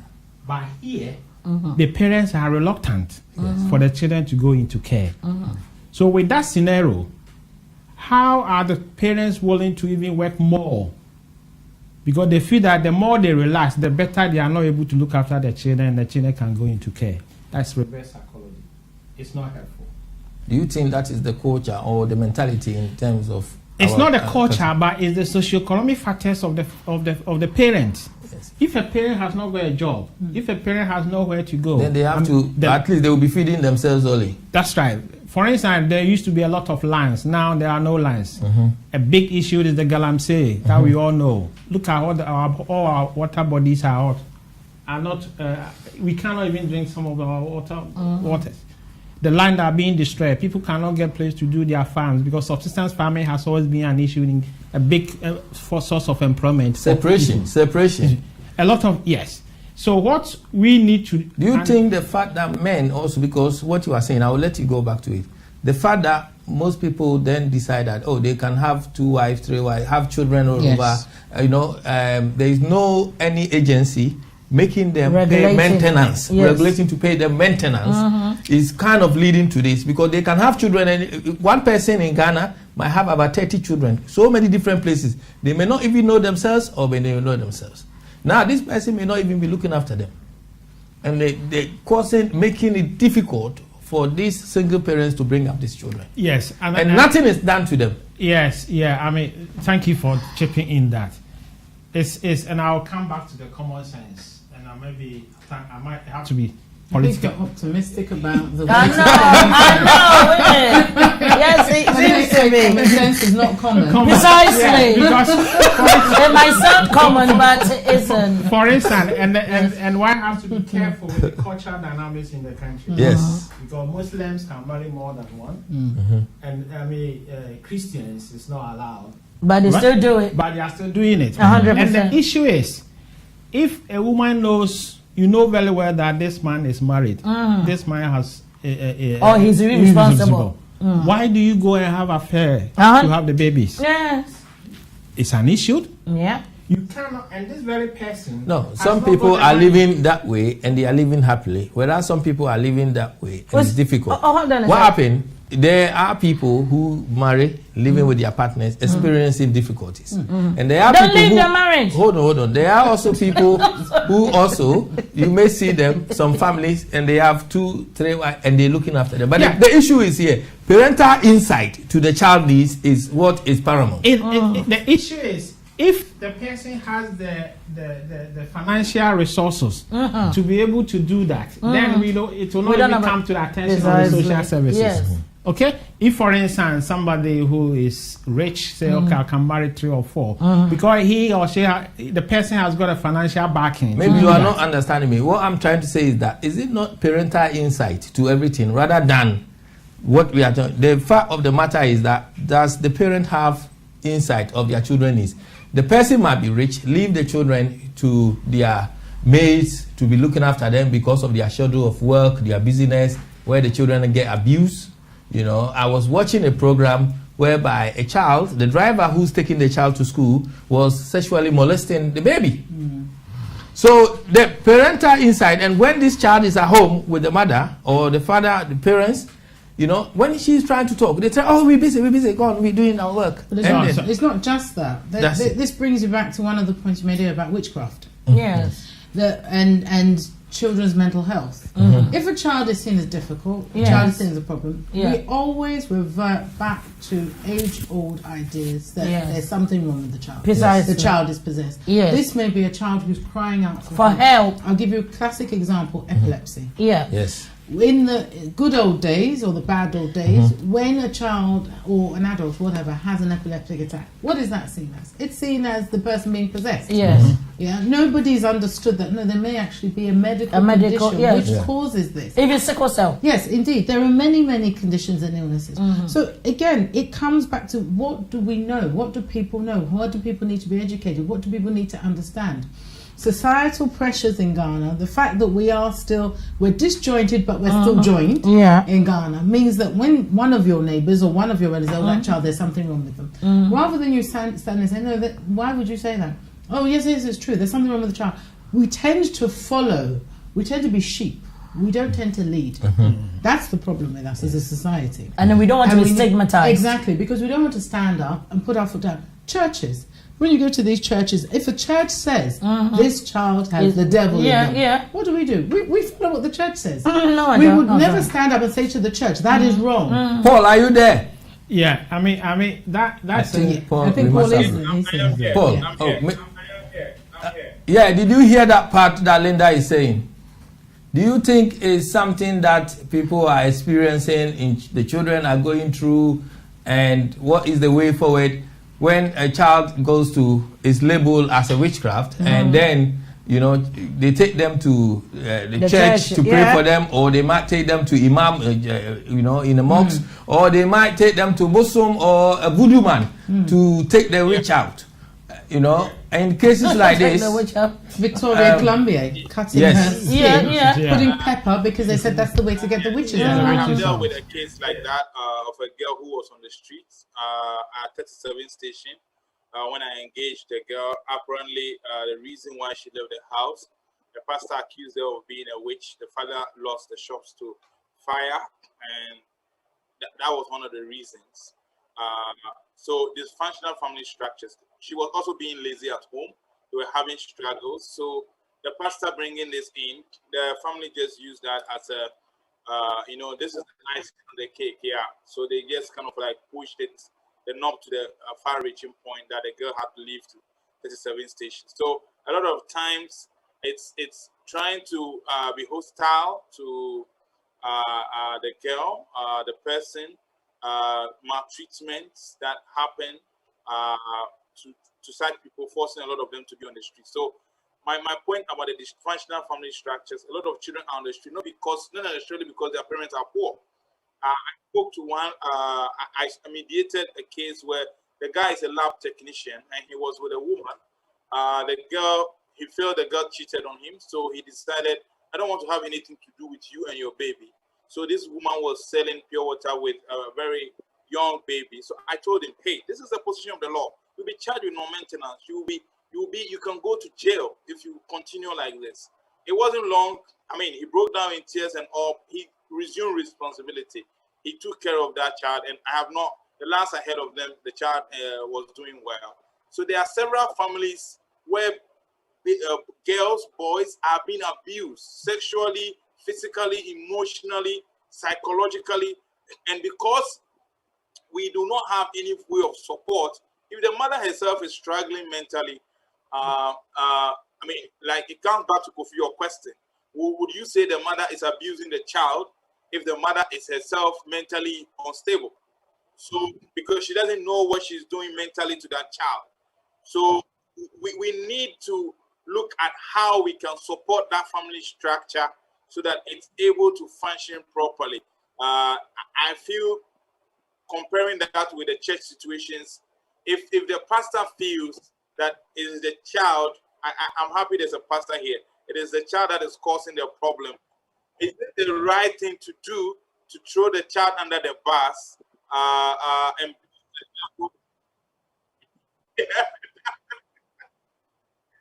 is it, are we going to beat the demon out of that child, or we are supposed to exercise some restraint and use our child right and use the godly approach that we can approach this in a more intelligent way than the ways that makes them leave hope and end up on the streets? Ebenezer, can you help us here? When pastors, you know, you have people, a lot of churches whereby pastors are saying they're taking witches out, or they label children as something which is the cause of the family problems. Now, these children go through so much punishment, abuse at home, you know, in cases like this. That is one. And two, what can we do to help churches to have insight of children needs, so that whatever the earnings is coming in the form of tithe, in the form of offering, other things, that they could also support the community to make a difference, to help families to live independently. Kofi, can I come in after Emmanuel, Kofi, please? can I come in after Emmanuel, please? It's Mama, I've had my hand up for a long time. Yes, please. Yeah. Okay. Is Emmanuel coming on?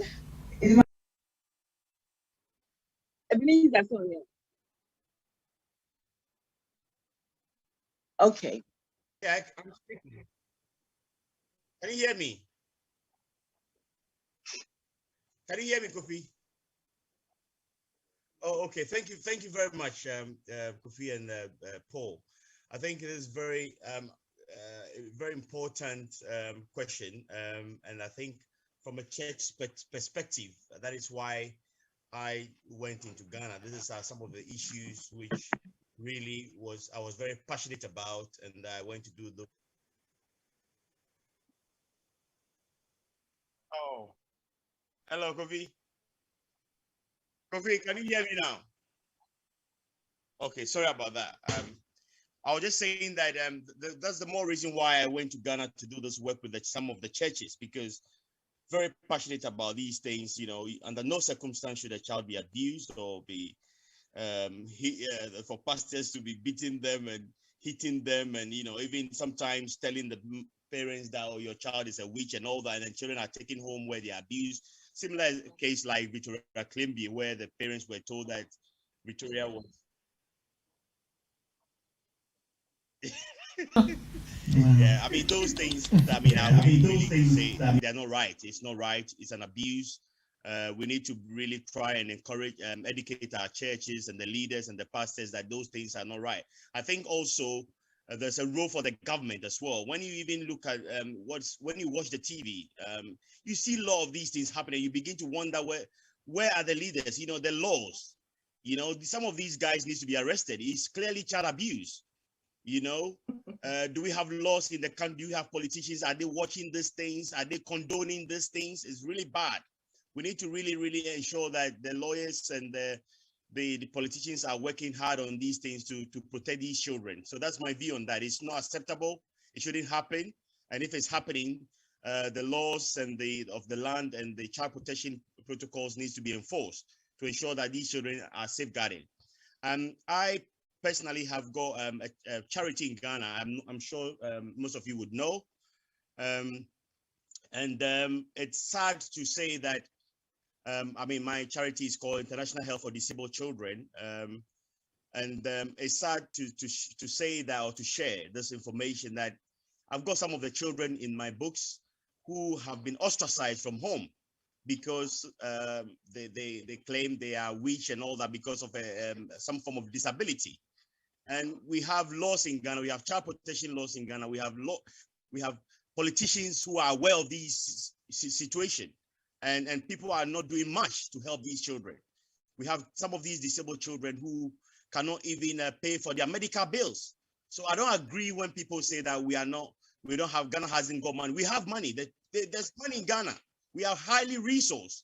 Money is being mismanaged by the politicians, so until we address these matters with our politicians and the people that are in the affairs of managing some of these things, we will never be able to address these issues for the children. I mean, I went to Ghana and I visited the social work department, and I was saddened. I hear what Lord Chief is saying, but some of the situation when the social workers are faced with some of these situations, of course they know what to do, but you cannot leave that child in that environment, and there's nowhere to take them. So the reality on the ground is that the social workers are under-resourced.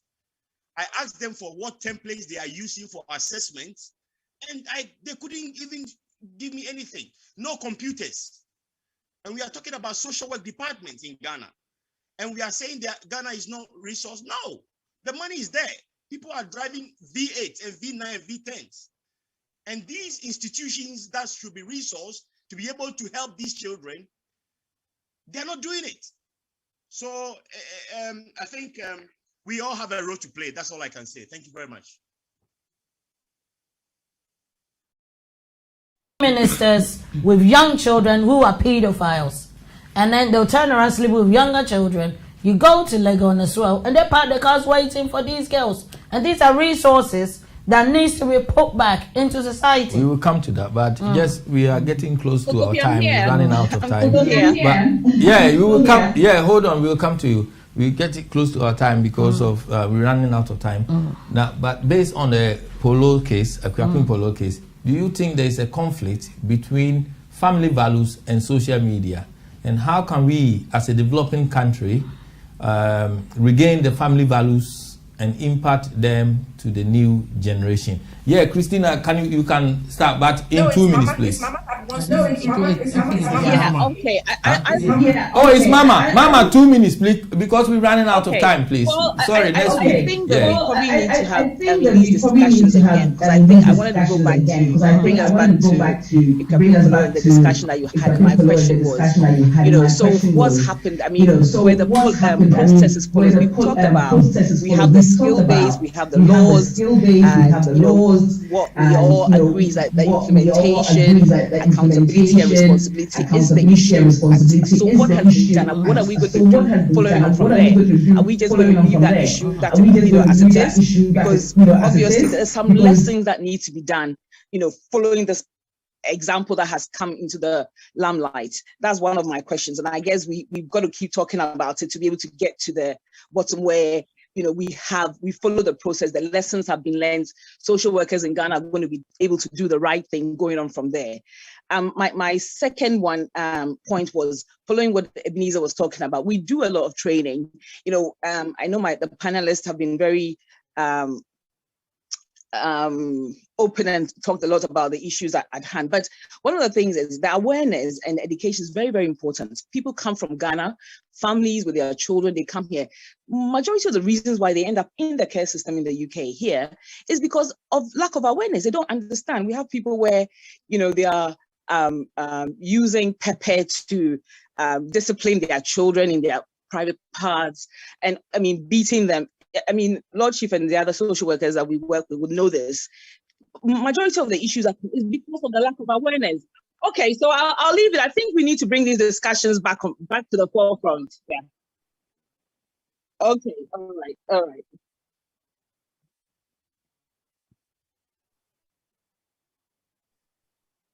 Okay. Thank you. Well, basically, I think that. Yes, I think that we need a national agenda from the government. I'm not a politician, and I'm not actually saying it's this or that, but Ghana needs a national agenda for children, and we should make it a must that children are very important to us and that every child in Ghana matters, and we have to ensure that our laws, the legislation, the policy procedures has been disseminated into the local areas, and that these policies and procedures are enforced in every fabric of the society to protect children.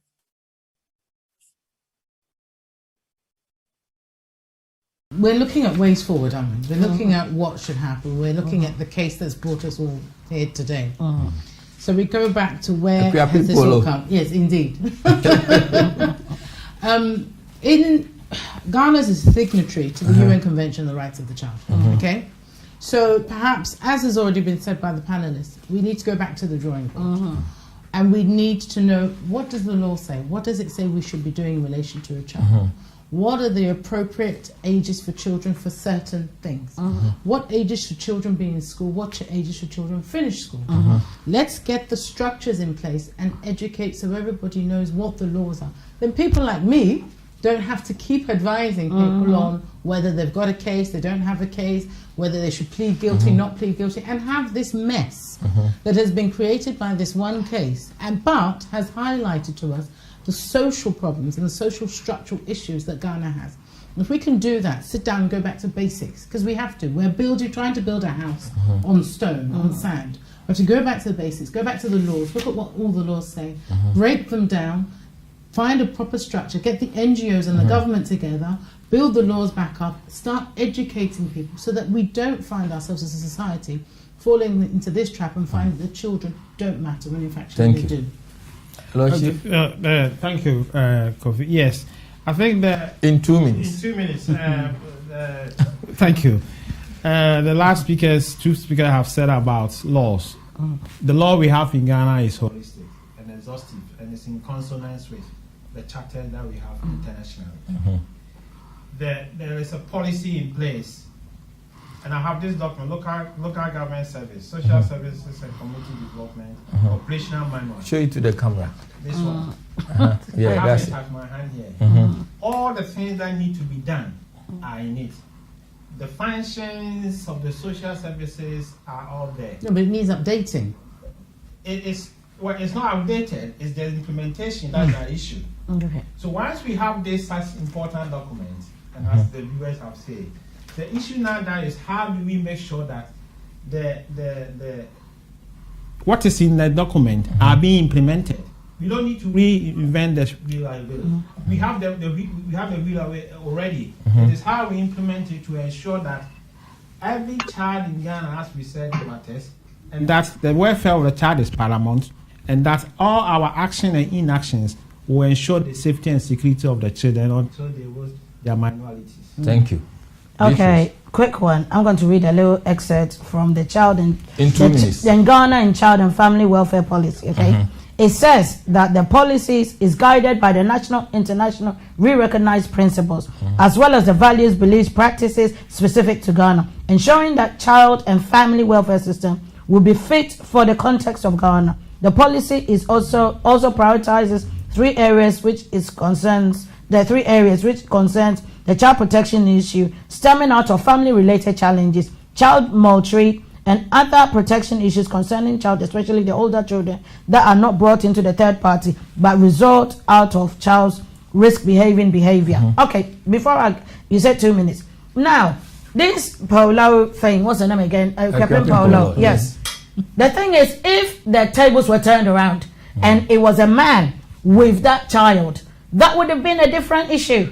So at the end of the day, I still do not accept the excuse of people saying that what she did was wrong. Because if it was a father with a girl and he was naked and the child was standing in front, it would have been a different issue. So we should stop making excuses and own up to, I'm going to be quite civil here because, something, she's a woman, she's supposed to know better. Okay, she's supposed to own up to her crap and stop sitting there and making excuses, and people sitting there saying that she did not know. She knew it. She wanted to make a big exploit. Unfortunately for her, she got a criminal aspect, and I said the punishment should fit the crime. The 90 days wasn't enough.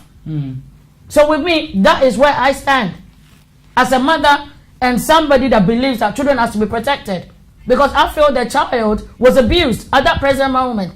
And that kid will have to live with that image for the rest of his life, even when he goes to school, because it's on the internet and cannot be taken down. Thank you. We would like to take this opportunity to thank everyone for this program. Barrister Linda Appiah, Mr. Joseph Kwanzaa, who is the president of Ghana Social Workers Union, thank and you. Also a PhD student. So watch out for that. And Beatrice Asante, who is the chair lady for NDC North London branch. Then we also have Paul, who is the founder of For Street Children Empowerment Foundation. Mama, thank you very much. And Christina and Ebenezer, who is also a pastor. And we hope to see you next week. We will have Ghana Social Work, Ghana Social Work at Legon will join us next week. Okay. The School of Social Work, they will join us next week. We also have Minister of Gender and Protection of Children. They will be able to give us answers into some of these questions next week. And also the Executive Director, Bright Appiah, for the Child Rights International was supposed to join us today, but for some reason, I think he logged on and he logged off, and maybe he had some login issues. We also like to thank producer Jobedu and Sister Dansua for everything. Every child have a right in Ghana. They are all our responsibility. Everyone in Ghana, all parents, the children in Ghana are your responsibilities. Without you, we cannot do anything. Thank you. Thank you, everyone, and God bless you all. Good night. You say something. Go on. Thank you.